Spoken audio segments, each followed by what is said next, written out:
I once believed my life followed a typical pattern: family responsibilities, steady hobbies, and a reliable job.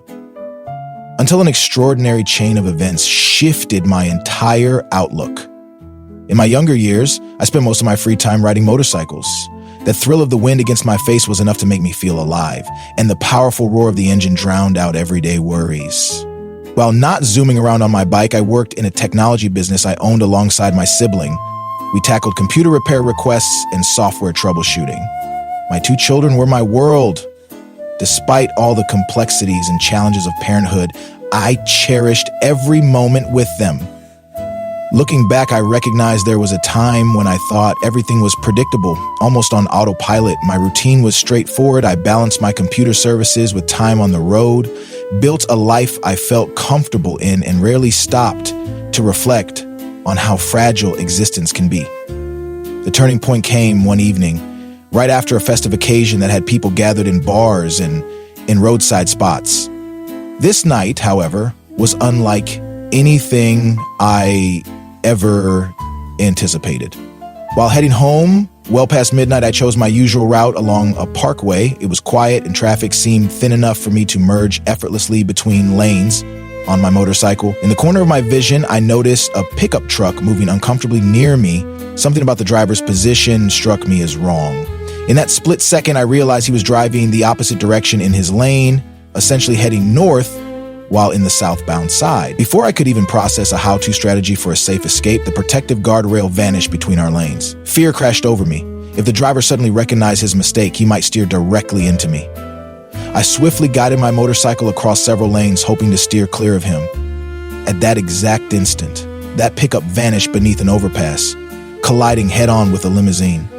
The impact cost a child's life and claimed the chauffeur as well. I recall the overwhelming panic gripping me. It was so surreal that I initially froze, wanting to help or intervene, yet others rushed to the scene before I could decide. I recognized there was nothing immediate I could do. Emergency response was already in action. I rode home, my mind reeling with shock, and tried to sleep, though nightmares scarcely allowed me rest. The next day, I discovered the harrowing image on the front page of a newspaper. A plea for witnesses included. My gut told me the facts were obvious. The driver was reportedly under the influence, and the evidence seemed indisputable. I chose not to come forward. Time passed normally for about a year until I saw a news story about a trial underway.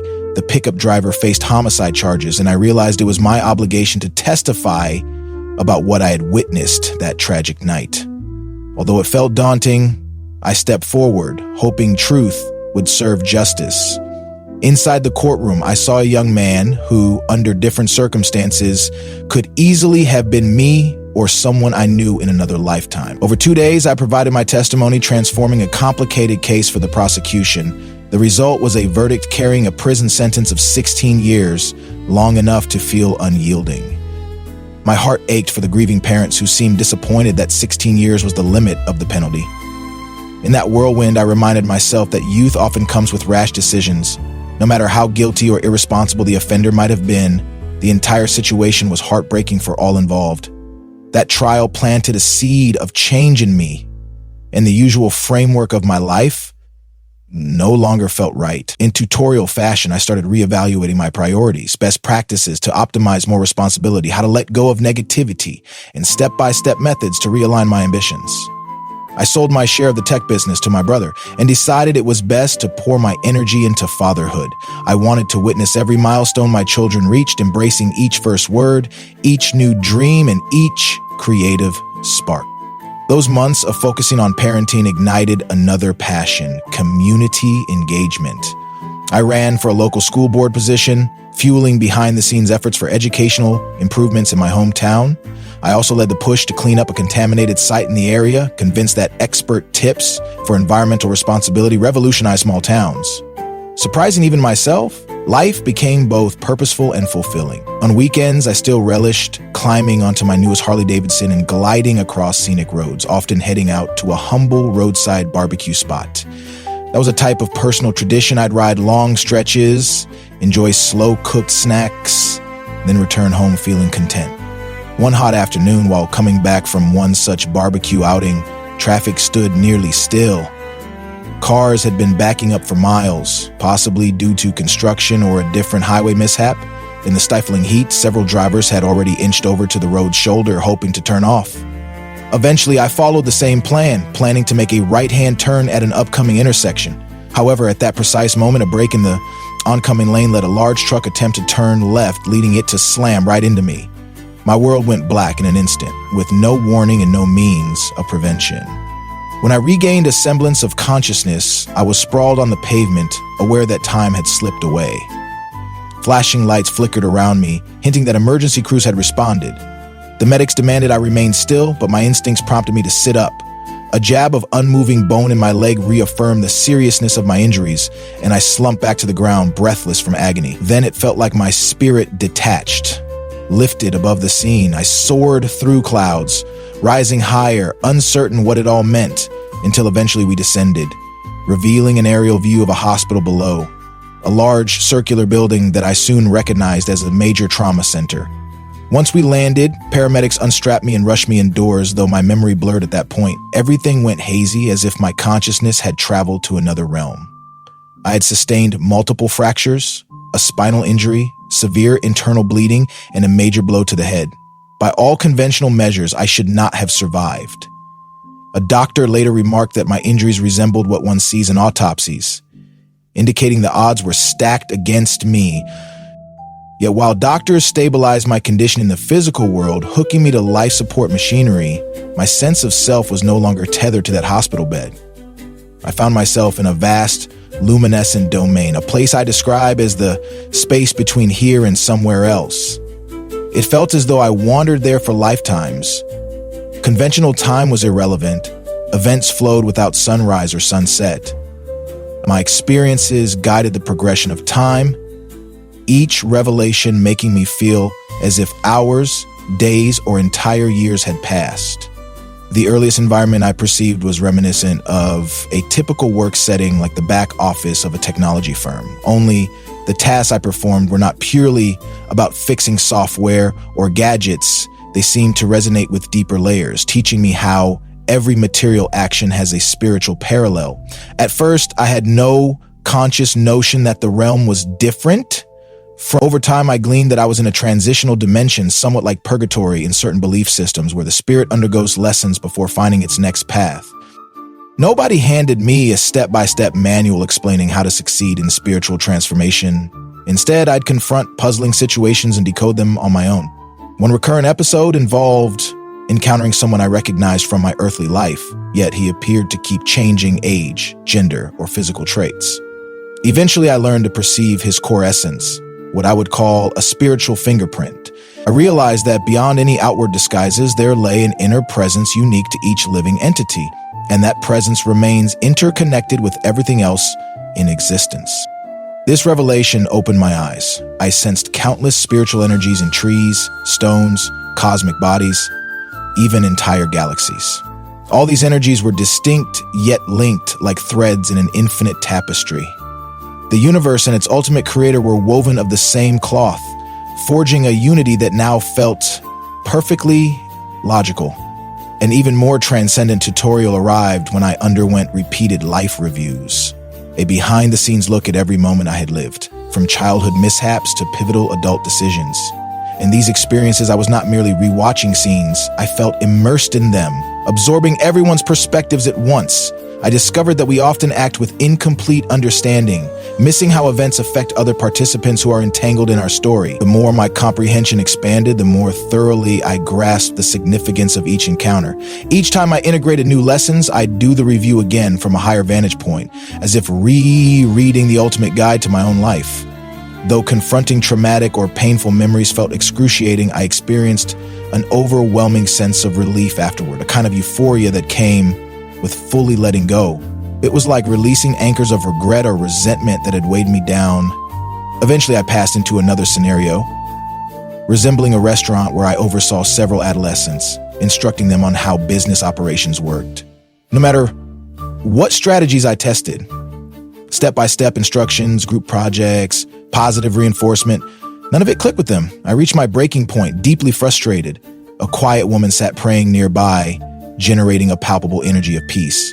I couldn't hear her words, but her gentle aura offered me reassurance. It was as if the love in her prayers formed a channel for compassion.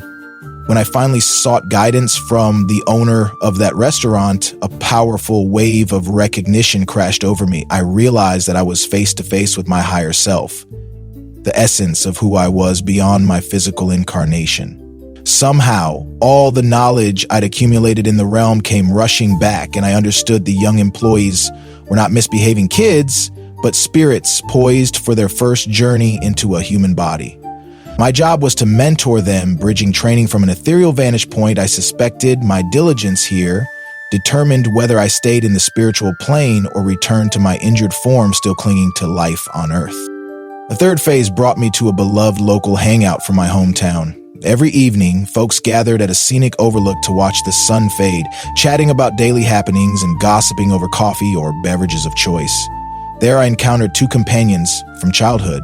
At first, everything felt delightfully ordinary, but eventually it struck me they had passed away months before my accident. Anxiety tightened its grip on me, and I wrestled daily with the question of how they could be there. I hesitated to ask, fearful of the answer. My unease skyrocketed until one day, brimming with desperation, I demanded to know why we were all together.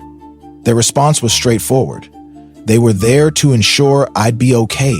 I still hadn't retained the memory that I was intubated in the hospital, that this entire scenario was a dimension bridging physical life and spiritual awakening. When the next radiant sunset grew so blinding I had to shield my eyes, I sensed the intense whiteness receding after several moments. When my vision cleared, I was back in the hospital room. My mother's hands clasped mine, telling me I'd survive, though battered, and the worst might now be behind me. Readjusting to an earthly world was not like waking from a nap.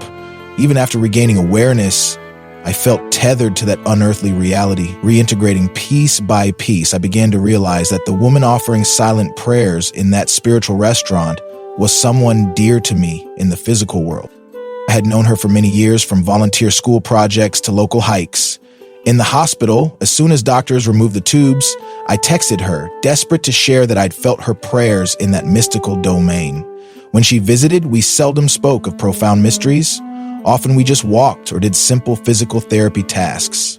Over time, my gratitude for her unwavering presence blossomed into something deeper, feelings of more intimate affection and love. Reflecting on the ultimate guide to emotional healing, it was clear the synergy of her support and my spiritual glimpses had anchored my recovery. One day, however, life hurled another tragedy at me. An event so sudden and devastating that no how-to or step-by-step method could have prepared me. I discovered my grown child in the basement, lifeless from an overdose. The shock was impossible to grasp. This was a bright, promising individual with a future brimming with potential, now gone in a blink. I asked myself how I, with all my expansions in empathy and perspective, had somehow failed my child. Seeking to piece the puzzle together, a relative visited a medium on a separate matter, only for the medium to mention a spirit name with the same name as my late child. Flowers apparently accompanied this message, specifically roses.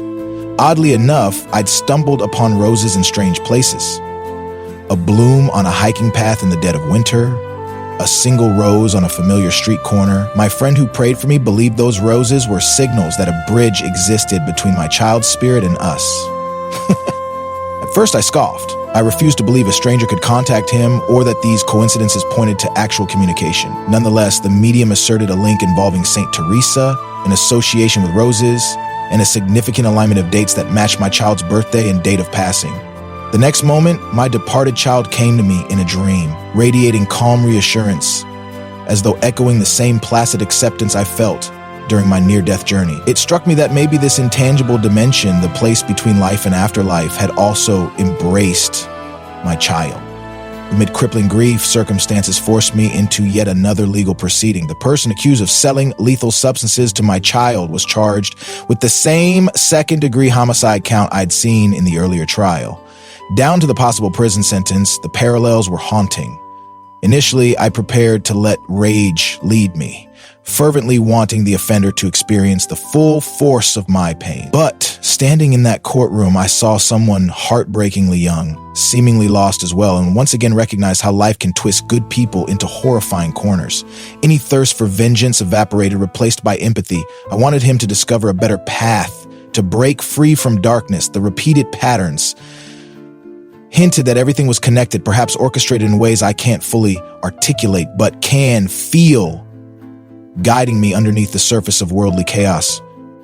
In hindsight, I'm convinced that each tragedy also served as a form of spiritual tutoring, showing me the next phase in my personal healing. There's a behind-the-scenes design in how events unfold, an interwoven tapestry that might appear random, yet is intricately planned to elevate our understanding.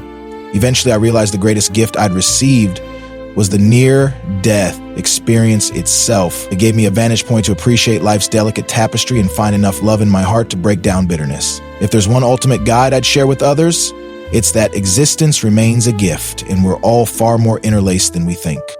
Yes, harsh moments can overpower us with sorrow, but the capacity for human connection, whether bridging realms through prayer or quiet expansions of our hearts after incomprehensible sorrow, has a magic that endures.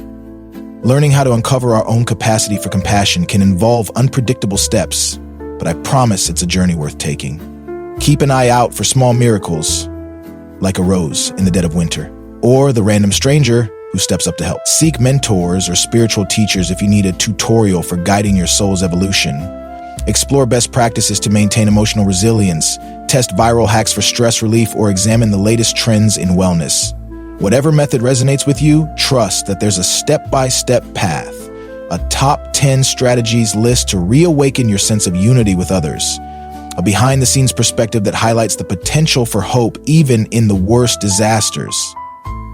For me, there's an overwhelming sense that all these puzzle pieces, witnessing that horrific collision, testifying in a difficult trial, losing everything in a brutal motorcycle collision, bonding with a friend who prayed me through a coma, and saying goodbye to my child, came together for reasons that defy typical, logical explanation. Perhaps they were planned, or maybe what we call fate is simply a chain of illusions, weaving real meaning. Regardless, the personal transformation I underwent led me to a fullness of heart I never knew before. Sadness remains, but the sadness coexists with a deeper acceptance.